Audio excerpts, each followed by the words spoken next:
देखो ठाकुर जी के जो मामा जी हैं ना वो बहुत खतरनाक हैं।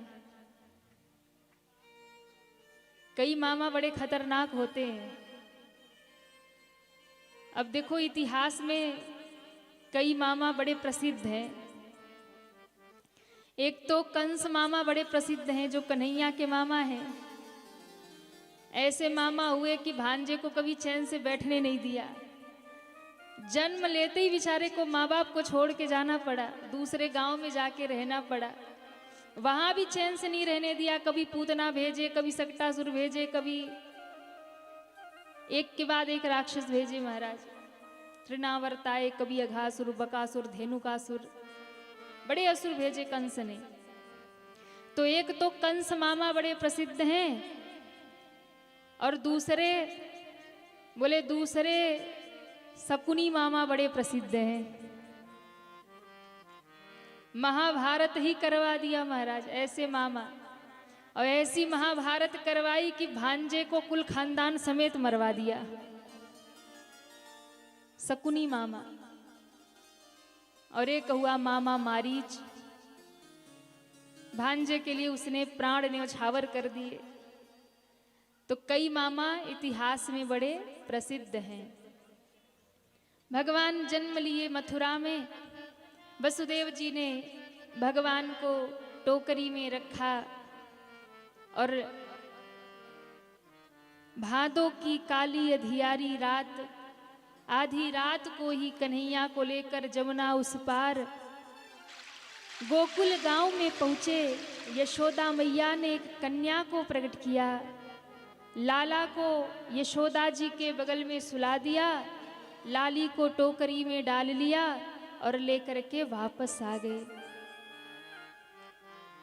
अच्छा, ये कन्या है कौन? ये कन्या माया है। ये भगवान की माया है। भगवान ने कहा था योग माया को कि तुम हमारी बहन बन के आना। क्यों? बोले ये कंस मामा है बहुत खतरनाक और इनका सामना सबसे पहले तुम करना। मैं एक बात कहूं, बहनें जो होती हैं ना वो बड़ी करुणामयी होती हैं। जितनी भी यहाँ मैया लोग बैठी हैं, इनको कोई पूछ ले तो भैया कैसा भी हो, मैयाओं के हृदय में भाई के लिए प्रेम सदैव रहता है।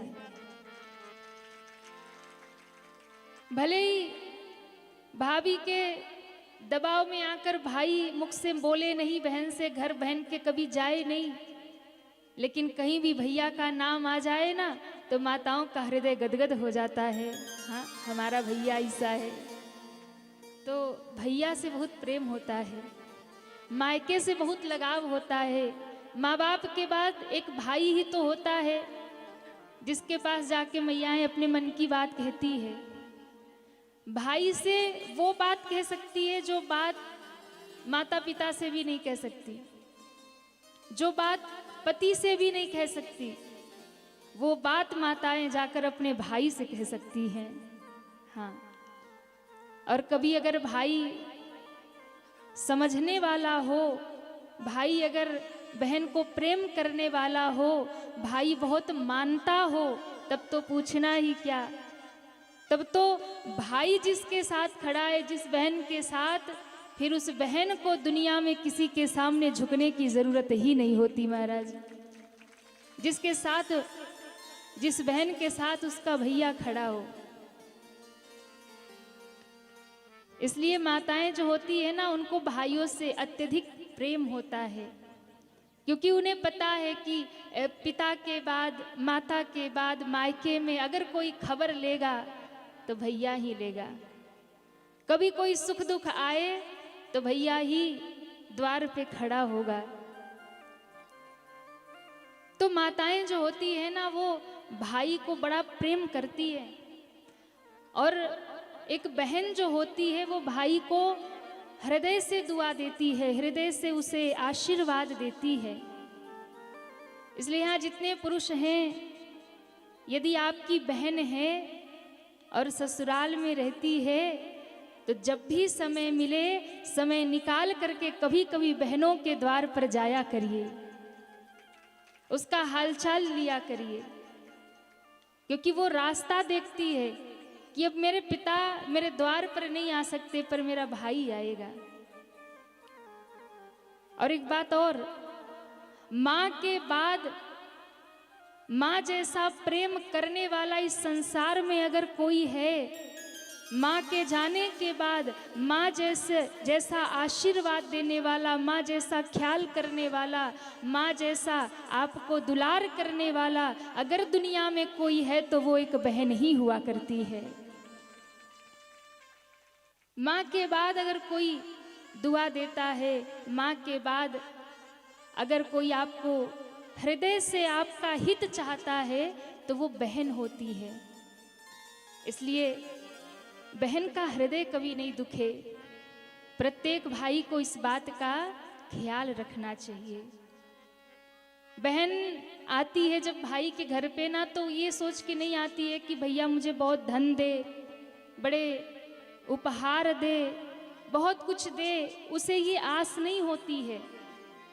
एक बहन जब भाई के पास आती है तो यही सोचकर आती है कि जैसे बचपन में मेरा भैया मेरे साथ हंसता था, खेलता था, बोलता था, दुलार करता था, बस वैसे ही आज भी वो मुझे दुलार दे, प्यार दे और सम्मान दे।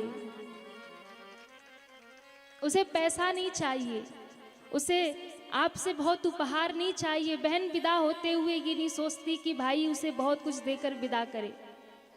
वो तो बस ये चाहती है कि मेरा भैया बस मेरा ख्याल रखे, मुझे याद रखे, समय समय पे मेरे द्वार पे आता रहे, समय समय पर कभी मुझे भी बुलाता रहे। कई बार होता है विवाह होने के बाद भाई बदल भी जाते हैं,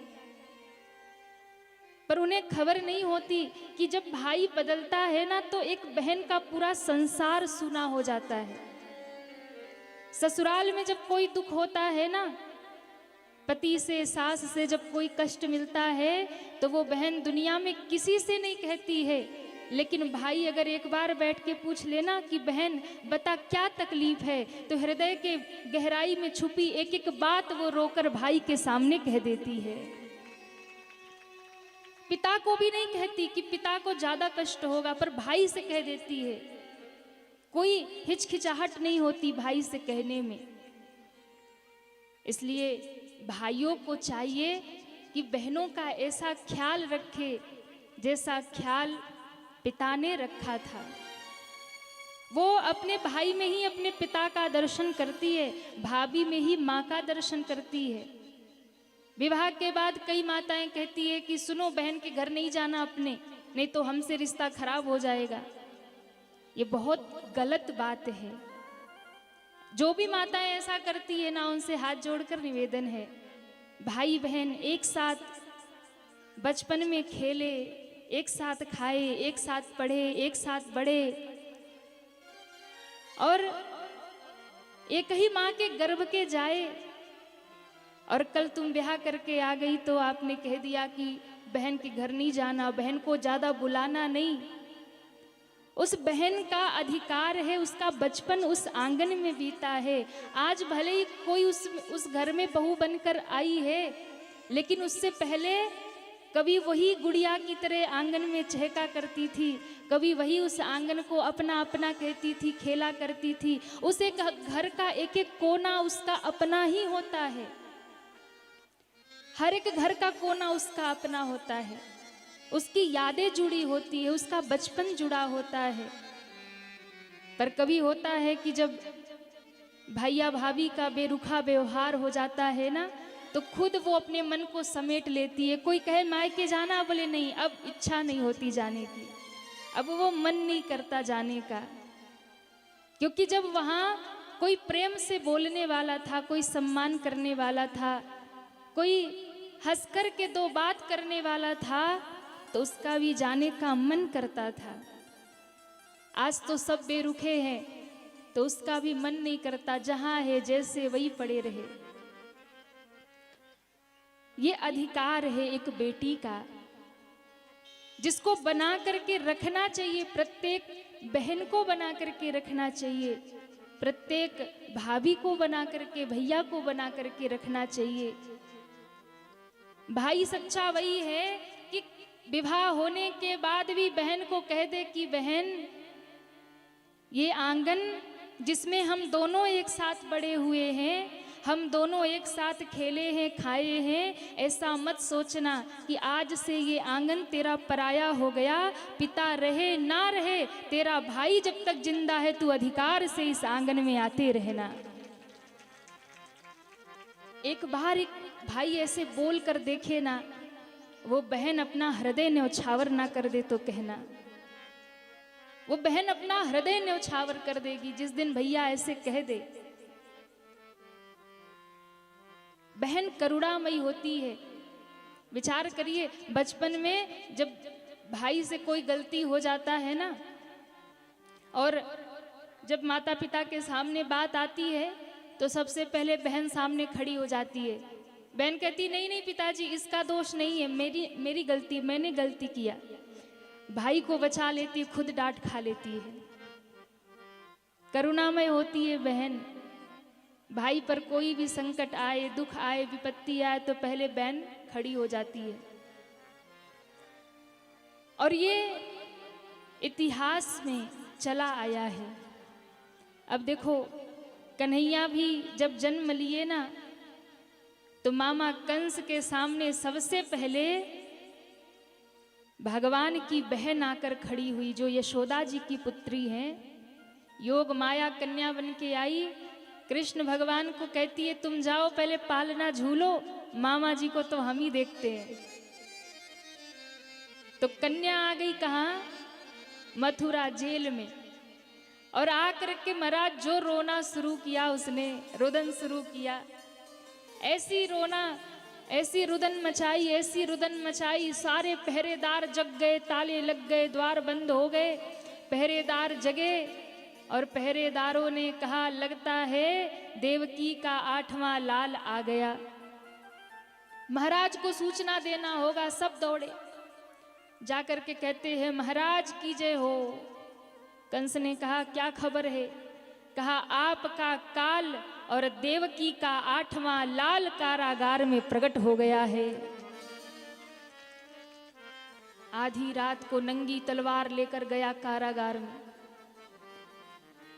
जैसे ही कारागार में पहुंचा तो देवकी मैया ने कहा कि भैया इस बार तो कन्या जन्मी है, आप इसे छोड़ दीजिए।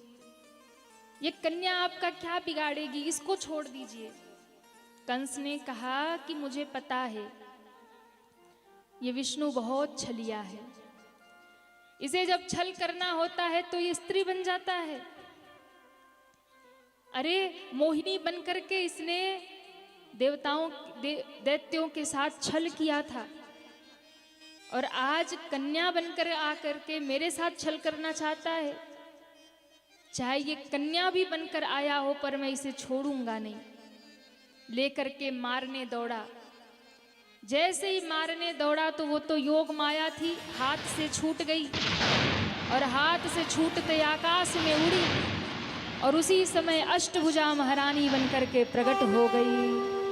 बोले अष्टभुजा महारानी की जय हो। अष्टभुजा बनकर के प्रगटी और कहा रे दुष्ट, मुझे मारता है, तेरा काल गोकुल में पलना झूल रहा है। कह करके अंतर ध्यान हो गई। कहाँ गई मालूम है आप लोगों को? कहाँ गई? अष्टभुजा महारानी जो हैं वो भगवान कृष्ण की बहन हैं। एक ही रात दोनों प्रगटे थे।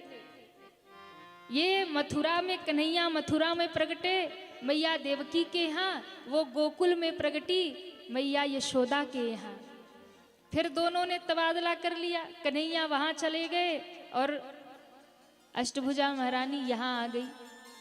कंस मारने दौड़ा तो अपने रूप में आ गई, तो गई कहाँ?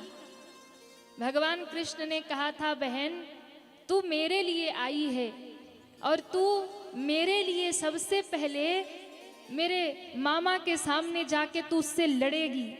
मेरे लिए तू इतना त्याग करेगी तो मैं तुझे वरदान देता हूँ, कलयुग में भी तुम धरती पर विराजमान रहोगी। कहाँ? विंध्याचल में विंध्य पर्वत पे अष्टभुजा महारानी के रूप में कलयुग के भक्त तुम्हारी पूजा करेंगे और तुम उनकी मनोकामना पूर्ण करते रहना। तो हमारे उत्तर प्रदेश में बनारस के ही पास में मिर्जापुर जिला पड़ता है। विंध्यवासिनी मैया विंध्याचल पर्वत पे, विंध्य पर्वत पे माँ विंध्यवासिनी विराजमान है और वहीं पर गुफा के अंदर मैया अष्टभुजा विराजमान है। ये भगवान कृष्ण की बहन है। अब कंस को हो गई चिंता। कंस को लगा कि ये कन्या तो कुछ और ही कह के चली गई, मेरा काल क्या सच में गोकुल पहुंच गया? इतने पहरेदार लगाए थे, हुआ कैसे? चिंता में बैठा। चिंता में बैठा तो महाराज सारे असुरों की मीटिंग बुलाई। सारे असुर आ गए। सबसे कहता है, सुनो, मेरा काल कहीं न कहीं गोकुल में पलना झूल रहा, उसका पता लगाओ और उसे मार डालो। सारे असुर कहते, कैसे मारेंगे, क्या करेंगे? इतने में मौसी जी आ गई।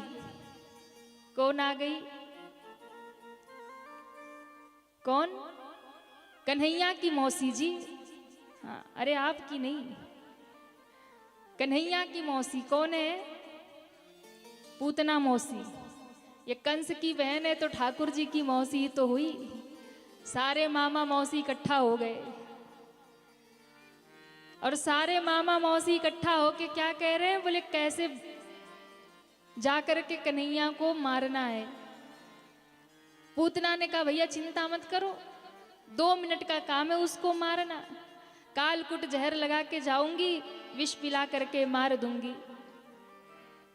पूतना कह करके चल पड़ी और कहते हैं, इधर जब से गोकुल में भगवान आए हैं बधैया बज रही है।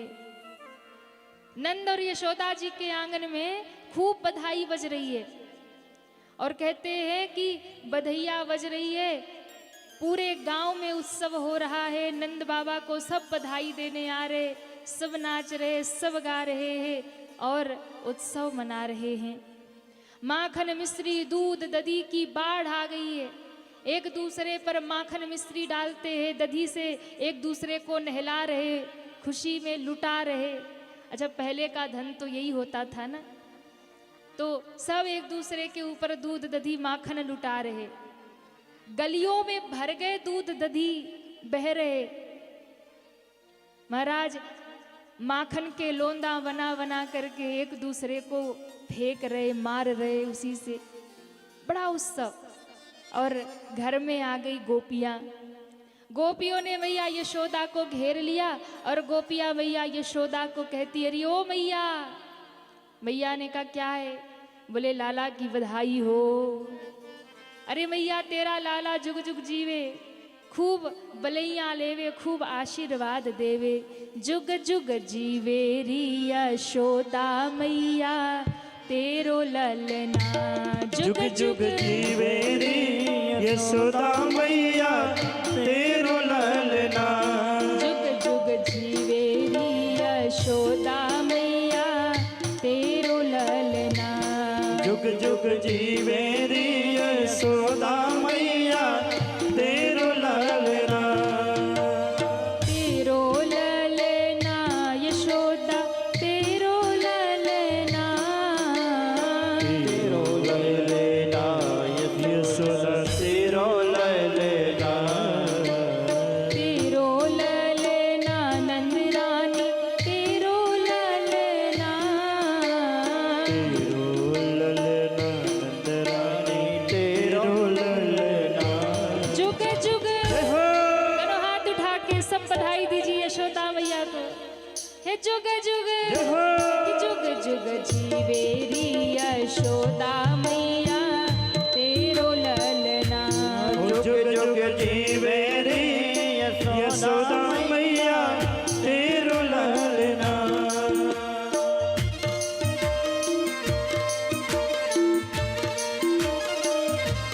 हरि बोल।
बांधे दो चरणन में, घुट मन डोले। हाँ हाँ घुट मन डोले। हाँ हाँ घुट मन डोले। हाँ हाँ घुट मन डोले। पकड़े बाबा की उंगलिया, जहो ललना हो पकड़े बाबा की उंगलिया, तेरो लालना।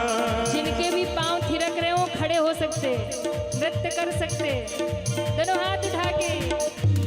जुग जुग जीवेरी यशोदा मैया तेरो ललना। वो जुग जुग जीवे री यशोदा मैया, तेरो लालना। दोनों हाथ उठा के हरि बोल।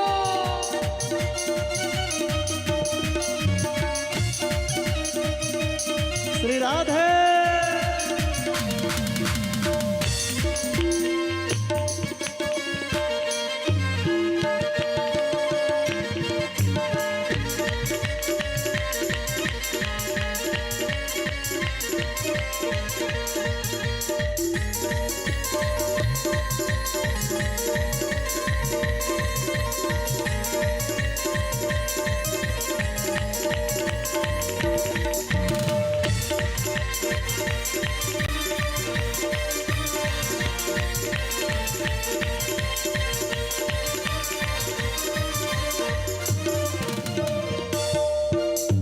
माया काल डरे जाके डर भक्तन के हितकारी। हाँ माया काल डरे जाके डर भक्तन को हितकारी। माया काल डरे जाके डर भक्तन के हितकारी। हाँ माया काल डरे जाके डर भक्तन को हितकारी। अपने लाल कुमर मन जाने, अपने लाल कुमर मन जाने,